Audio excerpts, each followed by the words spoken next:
Thank you all very much for coming tonight.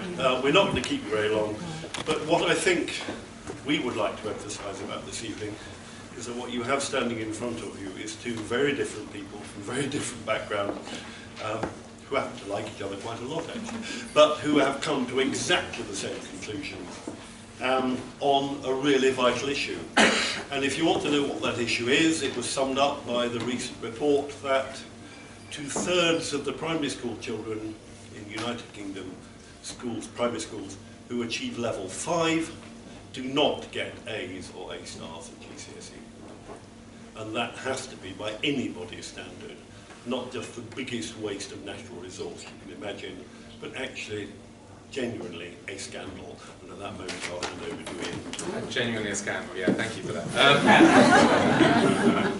We come from very different sides of the kind of alleged Berlin Wall in terms of the independent and state school sectors. And over the last 15 years, probably, I've been doing a lot of work with independent and state school partnerships. I've probably set up about 10. And my belief is very strong on this one. There is no Berlin Wall. I think some of the most interesting practice that I see going on in schools happens in both independent and in state schools. There's fantastic practice out there. But one of the purposes behind the book was that the practice that we've seen is very much sporadic. It's very much, I think we refer to it as fires in the darkness. Now, seeking out these fires in the darkness around the world. And it's not just in the UK. It's absolutely around the world that we've done the investigations. And the point behind the book was very much to kind of locate what we thought really interesting and good practice looked like, and to try and share some of those ideas with some kind of suggestions about what might then happen across the UK. But the critical issue for me has always been that it's the most disadvantaged students who are not getting any kind of fair break on this one. If you're able and you come from the local estate down the road, then essentially your chances are, if not destroyed, certainly seriously damaged. And what we would like to do is to kind of very much set up that some of the most interesting practice, again, that we saw came from some of the most disadvantaged schools. But we need more assistance, we need more help, we need more collaboration between both independent and state schools in this kind of setup.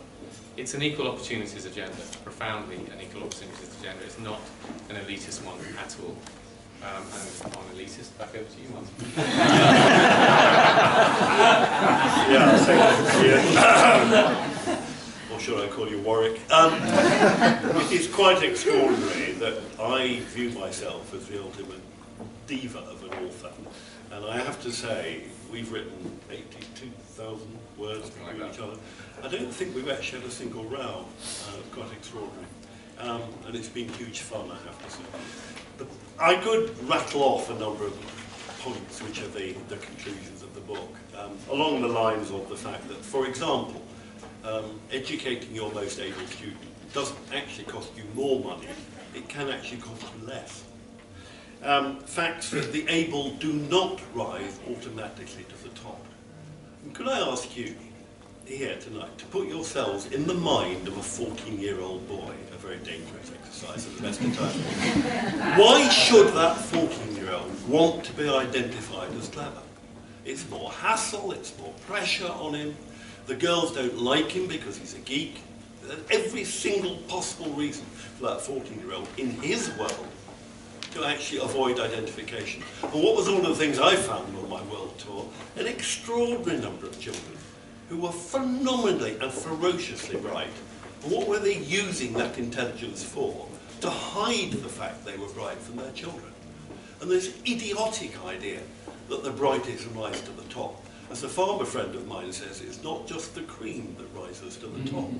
It's just not true. They need help. They're not ill, as I think Ian's going to mention later. There's nothing wrong with these kids. But you need to feed them the diet they need to thrive and flourish. Other incredible mistakes, actually, is this. I mean, I shudder at the fact that the UK government is now insisting that all students will study maths until 35 or whatever. I mean, the happiest moment in my life was when I woke up at a boarding school I absolutely hated, feeling happy for the first time ever. It took me 5 minutes to realise why I was happy. I'd never have to go to another bloody maths lesson in my life. And the frightening thing about the most able is very often their ability is in one tiny area. It isn't across the board. With respect to the IB, it's not the IB gross intelligence. It is hugely restricted. And we don't allow for that in our system.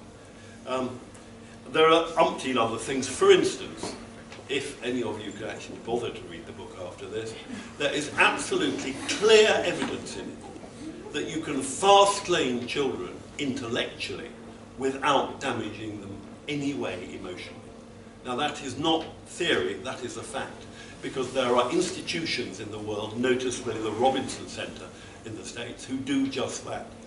All these myths are there, and they're holding back our doing our bit with these able children, who frankly are not only the only natural resource you can create without significant carbon emissions, but they are the people who are going to pay my pension, and indeed here's a pension.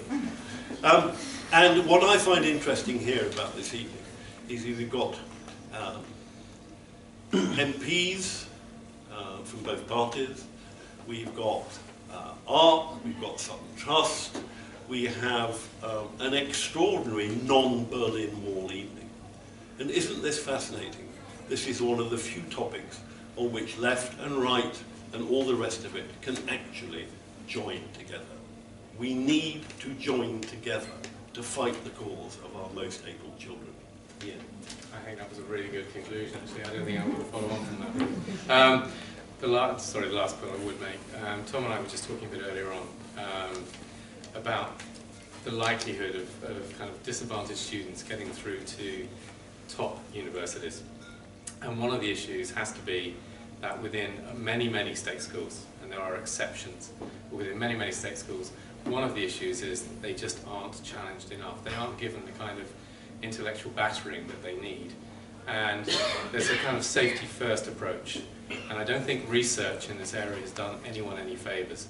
It kind of suggests there's a kind of freaky, geeky kind of scenario that sits behind all of this. And actually what we're dealing with is just normal kids who just happen to be quite smart. So on that, I think probably. I would go as far as to say we need a national crusade. We are not allowing these children to achieve the birthright that they should have. Could I ask, David James from Wellington College. You've travelled extensively. First question is, which country is doing it really well, stretching the most gifted and talented, and how does the UK compare to that school system? I'll answer first, and Ian can then tell you the truth. The answer is nobody does it well. The country which has got isolated examples of doing it brilliantly is the States. But a lot of these schemes have no reach, and this has been the big problem about educating the most able. For instance, the best scheme I saw in the whole world was operated out of a group of comprehensives in Adelaide. And with respect to my daughter-in-law who is here tonight, is from Adelaide, you don't expect actually the sharp end of anything educational to come from Adelaide. They'll be forgiven for saying that. But interestingly,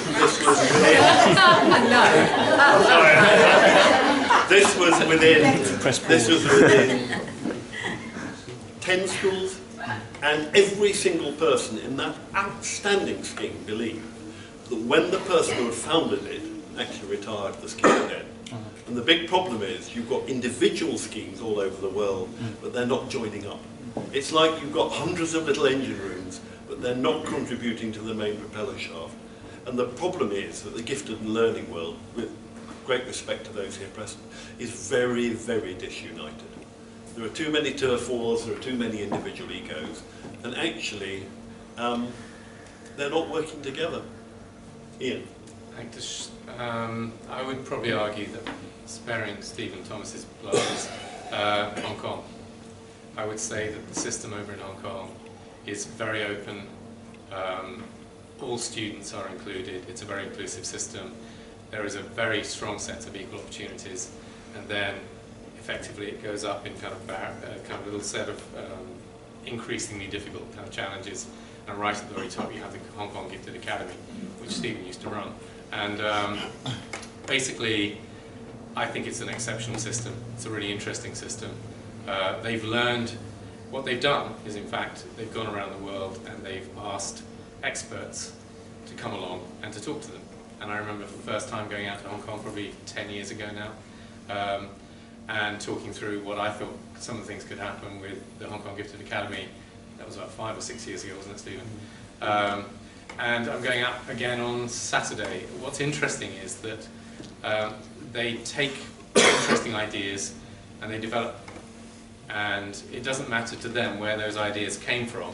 What matters is that they might be effective. And I think that's what we need to be doing more of, sharing what is going on in terms of fantastic practice. I mean, I've been looking at some astonishing practice in both Wellington and Eton, for example, and some amazing teachers. And I think it's got to come down to this teacher scenario. We asked a whole load of students, many hundreds of students, what they thought of their teachers. And one of the kind of stark realities was that in independent schools, they tend to regard their teachers as experts, and particularly experts in the subject.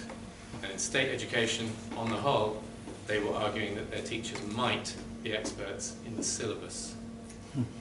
And that is a very, very profound difference. So it's things like that where you want to share what is going on, the kinds of expertise that is happening, the kind of development, teacher development that's happening. Teachers can't teach what they don't know.